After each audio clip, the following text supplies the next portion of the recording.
ಜೊತೆಗೆ ಇವತ್ತು ಕುಮಾರಸ್ವಾಮಿ ಆರೋಪಗಳಿಗೆ ಡಿ ಕೆ ಶಿವಕುಮಾರ್ ಟಾಂಗ್ ಮೇಲೆ ಟಾಂಗ್ ಅನ್ನ ಕೊಡ್ತಾ ಇದ್ದಾರೆ.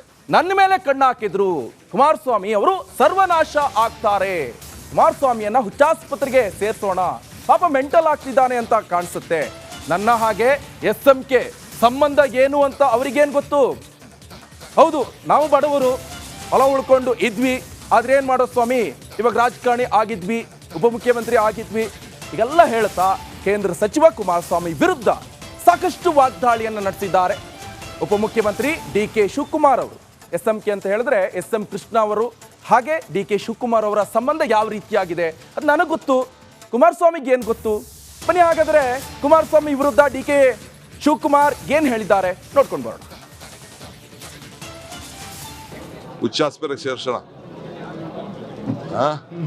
ಹುಚ್ಚಾಸ್ಪತ್ರೆಗೆ ಕುಮಾರಸ್ವಾಮಿಗೆ ಮೆಂಟಲ್ ಹಾಸ್ಪಿಟ್ಲಿಗೆ ಸೇರ್ಸೋಣ. ಅವ್ರ ತಂದೆ ಮೇಲೆ 85ರಲ್ಲಿ ಅಸೆಂಬ್ಲಿಗೆ ನಿಂತಿದ್ದೀನಿ ನಾನು, ಬಂಗಾರಪ್ಪನವ್ರ ಸಂಪುಟದಲ್ಲಿ ಮಂತ್ರಿ ಆಗಿದ್ದೀನಿ ನಾನು. ನಂದು SM ಕೃಷ್ಣನ್ ಸಂಬಂಧ ಏನು ಅಂತ ಅವ್ನಿಗೇನು ಗೊತ್ತಿದೆ? ಪಾಪ ಏನೋ ಮೆಂಟಲ್ ಆಗಿದ್ದಾನೆ, ಒಂದು ಹಾಸ್ಪಿಟ್ಲಿಗೆ ಎನ್ಕ್ವೈರಿ ಮಾಡ್ಸೋಕ್ಕೆ ಸ್ವಲ್ಪ ಅವರ ಪಾರ್ಟಿಯವ್ರಿಗೋ ಅವ್ರ ಲೀಡ್ರ್ಗಳಿಗೋ ಯಾರು ಹಿತೈಷಿಗಳು ಯಾರು ಇದ್ದರೆ ಹೇಳೋಣ. ಮೊದಲಿಂದನೂ ಕೂಡ ದೊಡ್ಡ ಸಂಚನ ನಡೆಸ್ಕೊಂಡು ಬಂದಿದ್ದಾರೆ, ಈಗೂ ಮಾಡ್ತಾ ಇದ್ದಾರೆ, ಹಿಂದೆನೂ ಹೇಳಿದ್ದಾರೆ. ಈಗೂ ಕೂಡ ಅವರು ಪಾಪ 10 ತಿಂಗಳಲ್ಲಿ ಸರ್ಕಾರ ತೆಗಿತೀವಿ, ಜೈಲ್ಗೆ ಮಿಲಿಟ್ರಿ ಬಂದು ಕರ್ಕೊಂಡು ಹೋಗ್ತಾರೆ ಅಂತಲೂ ಹೇಳಿದ್ದಾರೆ. ಹಿಂದೆ ನನ್ನ ತಮ್ಮನ್ನ, ನನ್ನ ತಂಗಿನ, ನನ್ನ ಹೆಂಡ್ತಿನ ಎಲ್ಲರ ಮೇಲೂ ಕೇಸ್ ಹಾಕ್ಸಿದ್ದೆಲ್ಲ ದಾಖಲೆಗಳಿದೆ, ನನ್ನ ಮೇಲೂ ಕೇಸ್ ಹಾಕಿದ್ದೆಲ್ಲ ದಾಖಲೆ ಇದೆ. ಅವೆಲ್ಲ ನಾನು ಮರ್ತ್ಬಿಟ್ಟು ನಮ್ಮ ಪಕ್ಷ ಹೇಳ್ತು ಅಂತ ಬೆಂಬಲವಾಗಿ ನಿಂತ್ಕೊಂಡಿದ್ದೆ. ಮಾತಾಡ್ತಾ ಇದ್ದಾರೆ, ಅದಕ್ಕೆ ಉತ್ತರ ಕೊಡಬೇಕು, ನಾನು ತಾಳ್ಮೆಯಿಂದ ಇದ್ದೆ. ಅದಕ್ಕೆಲ್ಲದಕ್ಕೂ ಒಂದು ಲಿಮಿಟೇಷನ್ ಇದೆ. ಬಡವರ ಆಸ್ತಿಯನ್ನ ಲೂಟಿ ಮಾಡಿರ್ತಕ್ಕಂಥ ಡಿ ಕೆ ಶಿವಕುಮಾರ್ಗೆ ನಾನು ನಾಗರಾವೆ ಅಂತ ಕುಮಾರಸ್ವಾಮಿ ಅವರು ಹೇಳ್ತಾರೆ ಸರ್. ಅದು ಯಾವ ಬಡವನ ಆಸ್ತಿ ಅಂತ ಕರ್ಕೊಬಂದು ಅವನ ಆಸ್ತಿ ಕಳ್ಕೊಂಡಿರೋನ್ನ ಕರ್ಕೊಬಂದು ನಿಲ್ಲಿಸ್ಬಿಟ್ರೆ ಭಾಳ ಒಳ್ಳೆಯವನು. ಯಾರು ಬಡವರ ಆಸ್ತಿನ ಯಾವ್ದಾದ್ರು ತೊಗೊಂಡಿರೋದು, ನಾವು ಯಾರಿಗಾರು ತೊಂದರೆ ಕೊಟ್ಟಿರೋದು ಯಾವ್ದಾದ್ರು ಇತ್ತು ಅಂದರೆ ನಮ್ಮ ಜಯಮಾನದಲ್ಲಿಲ್ಲ. ಯೋಗೇಶ್ ಅವರು ಏನು ಬೇಕೋ ಈಗಾಗಲೇ ತಿಳಿಸಿದ್ದಾರೆ, ಯೋಗೇಶೇ ಅದಕ್ಕೆ ಉತ್ತರ ಕೊಡ್ತಾರೆ. ಕುಮಾರಣ್ಣವ್ರ ಮೇಲೆ ಕಣ್ಣು ಹಾಕಿದ್ರೆ ಸರ್ವನಾಶ ಆಗೋದು ಗ್ಯಾರಂಟಿ ಅಂತ ನಮ್ಮ ಮೇಲೆ ಕಣ್ಣು ಹಾಕಿದ್ರು ಅದೇ ಪ್ರಾಬ್ಲಮ್ ಅಲ್ವಾ ಮಾಡಿದ್ದಾರೆ. ಜೊತೆಗೆ 9 D K Shivakumar and family ದೌರ್ಜನ್ಯ ಕತೆ ಅದನ್ನು ಕೂಡ ಪ್ಲೇ ಮಾಡಿದ್ದಾರೆ. ಅವ್ರಿಗೆ ಏನೇನೆಲ್ಲ ಮಾಡಿದ್ದಾರೆ, ಹಿಂದೆ ಮಾಡಿ ರಾಜಕಾರಣಕ್ಕೆ ಬಂದಿದ್ದಾರೆ, ಅದನ್ನು ಕೂಡ ಇವತ್ತು ಪ್ಲೇ ಮಾಡಿದ್ದಾರೆ. Video 10 D K Shivakumar Tihar ಜೈಲಿಗೆ ಹೋಗಿದ್ದು ಆ ವಿಡಿಯೋನು ಕೂಡ ಇವರು ಪ್ಲೇ ಮಾಡಿದ್ದಾರೆ. ಜೊತೆಗೆ ಕೋತ್ವಾಲ್ ರಾಮಚಂದ್ರನ ನಂಟಿನ ವಿಡಿಯೋ ಯಾವ ರೀತಿಯಾಗಿ ಇವರಿಗೆ ಕೋತ್ವಾಲ್ ರಾಮಚಂದ್ರ ಅವನ ಸಂಬಂಧ ಯಾವ ರೀತಿಯಾಗಿದೆ ಇವ್ರ ಜೊತೆ, ಅವೆಲ್ಲವನ್ನು ಕೂಡ ಇವತ್ತು ವಿಡಿಯೋ ಮುಖಾಂತರ ಪ್ಲೇ ಮಾಡಿದ್ದಾರೆ. ಜೊತೆಗೆ ವಿಡಿಯೋ ನಂಬರ್ 12 ಬ್ಲೂ ಫಿಲ್ಮ್ ಅನ್ನ ತೋರಿಸ್ತಾ ಇದ್ರು ಅನ್ನೋ ವಿಡಿಯೋ, ಇದನ್ನು ಕೂಡ ಇವತ್ತು ಪ್ಲೇ ಮಾಡಿ ಕಾಂಗ್ರೆಸ್ ವಿರುದ್ಧ ಇವತ್ತು ವಾಗ್ದಾಳಿಯನ್ನ ಕೇಂದ್ರ ಸಚಿವ HD ಕುಮಾರಸ್ವಾಮಿ ಅವರು ಮಾಡಿರುವಂತದ್ದು. ನಾಚಿಕೆ ಆಗಬೇಕು ನಿಮಗೆ, ಆ ವಯಸ್ಸಿಗಾದರೂ ನಿಮಗೆ ಗೌರವ ಕೊಡೋದು ಬೇಕು ಅನ್ನೋದು ನಿಮ್ಮ ಮನಸ್ಸಲ್ಲಿ ಬರಲಿಲ್ಲ. ದೇವೇಗೌಡರ ಬಗ್ಗೆ ಮಾತನಾಡ್ತೀರಿ. ಎಷ್ಟು ಮಾತ್ರ ಅಲ್ಲ, ಈ ಕಾಫಿ ಡೇ ಸಿದ್ಧಾರ್ಥ್ ಆತ್ಮಹತ್ಯೆಗೆ ಕಾರಣ ಯಾರು ಅಂತ ಪ್ರಶ್ನೆ ಮಾಡ್ತಾ ಇದ್ದಾರೆ. ಮ್ಯಾನ್ಹೋಲ್ ಚೇಂಬರ್ ಕಳವು ಮಾಡ್ತಿದ್ದ ಡಿ ಕೆ ಶಿವಕುಮಾರ್, ಈ ಡಿ ಕೆ ಶಿವಕುಮಾರ್ ಪಾಲಿಗೆ ನಾಗರಹಾವೇ ನಾನು, ನಮ್ಮ ಹಳ್ಳಿಯಲ್ಲಿ ನೀನು CD ಶಿವ ಅಷ್ಟೇ. ಇದು ಕುಮಾರಸ್ವಾಮಿ ಅವರ ವಾಗ್ದಾಳಿ. ಇದು ನಿಮ್ಮ ಯೋಗ್ಯತೆಗೆ ಏನ್ ಬಿಚ್ಚಿಡ್ತಾರಪ್ಪ, ಬಿಚ್ಚಿ ಕುಮಾರಸ್ವಾಮಿ ಮೇಲೆ ಕಣ್ಣಾಕಿದ್ರೆ ಸರ್ವನಾಶ ಆಗ್ತೀಯಾ. ದೋಸ್ತಿ ಯಾತ್ರೆ ಸಮಾರೋಪದಲ್ಲಿ ಕುಮಾರಸ್ವಾಮಿ ಅವರು ಬೆಂಕಿ ಚೆಂಡಿನಂತಹ ಮಾತನ್ನ ಆಡಿರುವಂತದ್ದು.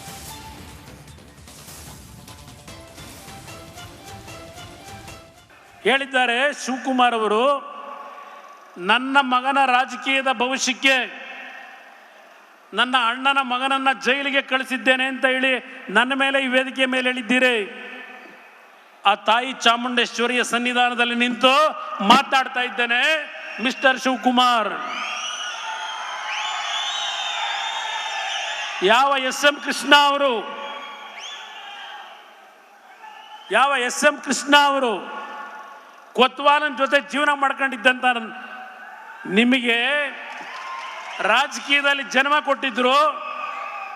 ಆ ಕುಟುಂಬದ ಒಬ್ಬ ಶ್ರಮಜೀವಿ ಸಿದ್ಧಾರ್ಥ ಅವರ ಮರಣಕ್ಕೆ, ಆತ್ಮಹತ್ಯೆಗೆ ಕಾರಣ ಯಾರು? ಜನಗಳ ಮುಂದೆ ಇಡ್ತೀರಾ ಇದನ್ನ ಜನಗಳ ಮುಂದೆ?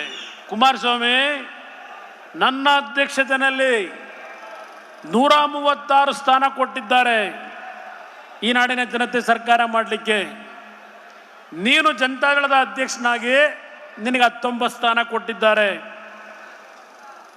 ಈ ಮಾತನ್ನು ನಿನ್ನೆ ಏನು ಹೇಳಿದ್ದೀರಿ? ಅದೇನೋ ಸಿದ್ದರಾಮಯ್ಯನವರ ಪರವಾಗಿ ಕಲ್ಲು ಬಂಡೆ ಥರ ನಿಂತವ್ರಂತೀಗ ಈ ಶಿವಕುಮಾರು ಸಿದ್ದರಾಮಯ್ಯನವರು ಮುಂದುವರಿಲಿಕ್ಕೆ ಬಂಡೆ ಥರ ಇದ್ದೇನೆ ಅಂತ ಹೇಳಿದ್ದಾರೆ.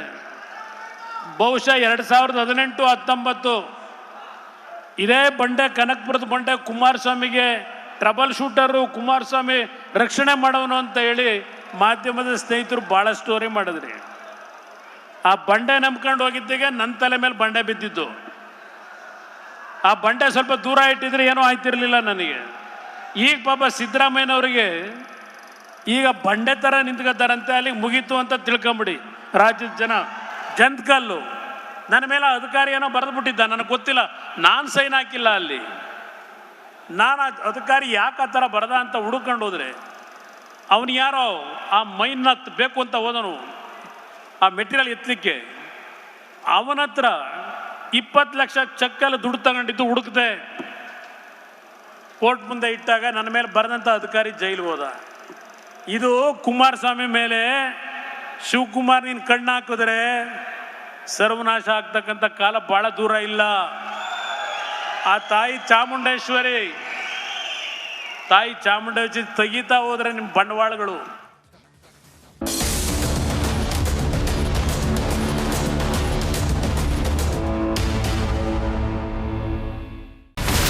ಇಲ್ಲಿರುವಂತ ಈ ಒಂದು ಗುಡ್ಡ ಕುಸಿದ ಪರಿಣಾಮ ಯಾವ ರೀತಿಯಾಗಿತ್ತು ಅಂತಂದ್ರೆ ಗಂಗಾವಳಿ ನದಿ ಪಕ್ಕದಲ್ಲಿರುವಂತಹ ಉಳುವರ ಎನ್ನುವ ಗ್ರಾಮ ಸಂಪೂರ್ಣವಾಗಿ ಇವತ್ತು ನಾಶ ಆಗಿದೆ. ಮನೆ ಮಠ ಏನಿಲ್ಲ, ಎಲ್ಲ ಹೋಗ್ಬಿಟ್ಟಿದೆ. ಇವತ್ತು ರಿಪಬ್ಲಿಕ್ ಕನ್ನಡ ಮಾಡಿದಂತಹ ಒಂದು ವರದಿಯಿಂದಾಗಿ ಎಚ್ಚೆತ್ತುಕೊಳ್ಳುವಂತ ಕೆಲಸ ಸರ್ಕಾರ ಮಾಡಿದೆ, ಸಚಿವರು ಕೂಡ ಮಾಡಿದ್ದಾರೆ. 2 ಗಂಟೆಗೆ ಸುದ್ದಿ ಮೂಡಿಸಿದ್ದು 6 ಗಂಟೆಗೆ ಎಲ್ಲ ಸಚಿವರು ಮಿನಿಸ್ಟರ್ ಎಲ್ಲ ಬಂದು ಇಲ್ಲಿ ನೋಡೋಗಿದ್ದಾರೆ. ಎಲ್ಲಾ ಜನರಿಗೂ 1,20,000 ಮತ್ತೆ ಅವರಿಗೆ ಮನೆಗೆ 5 ಲಕ್ಷ. ಈ ಸುದ್ದಿಯನ್ನ ಎಲ್ಲ ಒಂದು ಅಧಿಕಾರಿಗಳಿಗೆ ಮುಡಿಸಿದಕ್ಕಾಗಿ ರಿಪಬ್ಲಿಕ್ ಕನ್ನಡ ಟಿವಿಗೆ ಧನ್ಯವಾದ ಹೇಳಿ ಇಷ್ಟಪಡ್ತೇವೆ. ಮನೆನೂ ಕೊಡ್ತೇವೆ, ಮಕ್ಕಳ ಶಿಕ್ಷಣಕ್ಕೆ ತೊಂದರೆ ಆಗದೆ ಇದ್ದಂಗೆ ಹೆಲ್ಪ್ ಮಾಡ್ತೇವೆ. 1,20,000 ಮನೆ ಯಾರ್ದ್ರ ಡ್ಯಾಮೇಜ್ ಆಗಿದೆ ಅದನ್ನ ಕೊಡ್ತೀವಿ ಅಂತ ಒಪ್ಕೊಂಡಿದ್ದಾರೆ. ನಮ್ಮ ಕಷ್ಟಕ್ಕೆ ನೀವು ರಿಪಬ್ಲಿಕ್ ಕನ್ನಡದವರಾದಂತ ನೀವು ನೆರವಾಗಿರ್ತಾರೆ ನಾವು ನಂಬಿದ್ದೇವೆ. ಅವರಿಗೆ ಸೂರನ್ನ ಕಲ್ಪಿಸಿಕೊಡೋವರೆಗೂ ಕೂಡ ರಿಪಬ್ಲಿಕ್ ಕನ್ನಡ ಅವರಿಗೆ ಧ್ವನಿಯಾಗಿ ನಿಲ್ಲುವಂತ ಕೆಲಸವನ್ನ ಮಾಡುತ್ತೆ.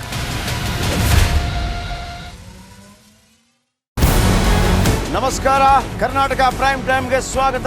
ನಾನು ಜಯಪ್ರಕಾಶ್ ಶೆಟ್ಟಿ. ಇಡೀ ಕರ್ನಾಡು ಇವತ್ತು ರೆಬೆಲ್ ಆಗಿ ನಿಂತಿದೆ.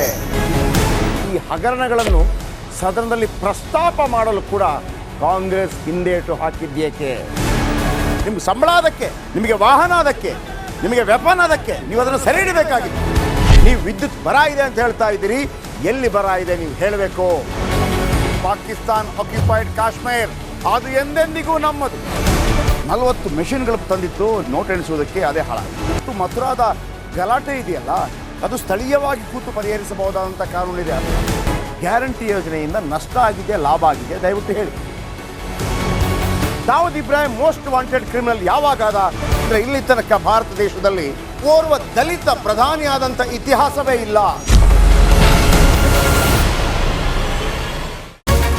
ರಿಪಬ್ಲಿಕ್ ವರ್ಲ್ಡ್ ಆಪ್ ಇದು ಕೇವಲ ಅಪ್ಲಿಕೇಶನ್ ಅಲ್ಲ, ಸಮಗ್ರ ಸುದ್ದಿಗಳ ಸಂಪರ್ಕ ಮಾರ್ಗಕ್ಕೆ ಕ್ರಾಂತಿಕಾರಿ ಬದಲಾವಣೆ. ರಿಪಬ್ಲಿಕ್ ವರ್ಲ್ಡ್ ಆಪ್ ಕೇವಲ ಸುದ್ದಿ ಅಪ್ಲಿಕೇಶನ್ ಅನ್ನ ಪರಿಚಯ ಮಾಡ್ತಾ ಇಲ್ಲ, ಬದಲಾಗಿ ಡಿಜಿಟಲ್ ಸುದ್ದಿ ಬಳಕೆಯ ಹೊಸ ಯುಗಕ್ಕೆ ನಾಂದಿ ಹಾಡ್ತಾ ಇದೆ. ಇದೊಂದು ಬ್ರೇಕಿಂಗ್ ನ್ಯೂಸ್, ಪ್ರಭಾವಶಾಲಿ ಕಾರ್ಯಕ್ರಮಗಳಿಗೆ ಗಟ್ಟಿಯಾದ ವೇದಿಕೆ. ರಿಪಬ್ಲಿಕ್ ವರ್ಲ್ಡ್ ಅಪ್ಲಿಕೇಶನ್ ಈಗ ಲೈವ್ ಆಗಿದೆ. ಗೂಗಲ್ ಪ್ಲೇ ಸ್ಟೋರ್ ಮತ್ತು ಆಪಲ್ ಆಪ್ ಸ್ಟೋರ್ ಎರಡರಲ್ಲೂ ಲಭ್ಯವಿದೆ. ಈಗಲೇ ಡೌನ್ಲೋಡ್ ಮಾಡಿ.